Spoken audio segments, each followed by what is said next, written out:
Hey, what's going on, guys? In this video we are going to write a program that's going to find out the symbol, digit, uppercase letter, lowercase letter based on the user's input. First of all, let's go ahead and introduce a character type of variable for this one, character, because the user's input is going to be a character, so we put a character type of variable for that, and we are going to give a prompt to the user to enter the character. Let's \n, enter the character, and the user is going to enter the character. We have to get the input from the user. To get the input, we have to use a scanf statement, and since this is a character type of variable, we have to put a %c, and whatever the value user is entering, we are going to store that one in ch, so ampersand in front and ch. And then now the first thing is we have to know the interval of symbol, interval of digit, interval of uppercase, interval of lowercase in ASCII code. In ASCII code, interval of, let's go ahead and start with the symbol. In ASCII code, interval of symbol is between 1 to 47 and 58 to 64, 91 to 96 and above 122. These are the intervals of symbols. Now let's go ahead and write this one right here. If ch character is greater than or equal to 1, and to put and we have to put a double ampersand ch, and less than or equal to 47. This is the first interval of symbols.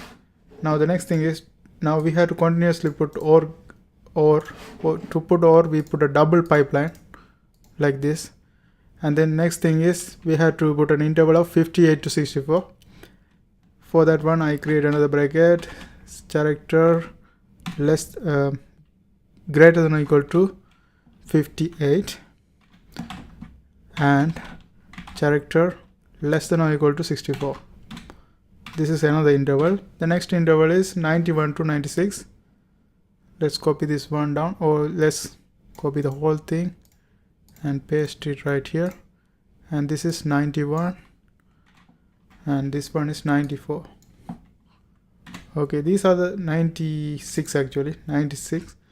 And also one more, we have one more interval.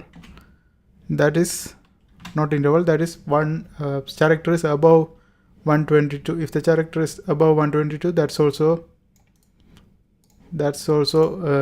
symbol. ch above 122. Now if this conditions are satisfied, it means it's definitely a symbol. So we have to print it out. Printf, we give a printf statement that's going to print out like symbol \n symbol. Now we are done with the first thing. Now we have to find out whether it's a digit or not. Now the next thing is to put the next condition, we put else if. Let me copy and paste one of these and change the condition. Okay, I copy paste it right here, and this one, if it's want to be digit, it should be between 48 and 57. So I change this one into 48 and this one into 57. And the next thing is uppercase letter. Uppercase letter interval is 65 to 90. And also, before I go for that, let's go ahead and give the printf statement. Here we just put printf, and this one is digits. Digits.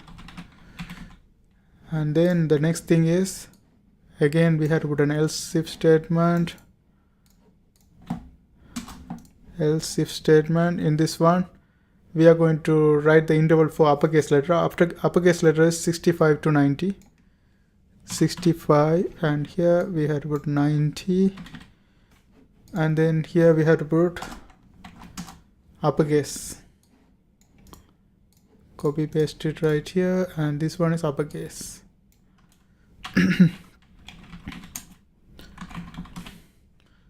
Okay, now the next thing is, again we have to put another else if statement.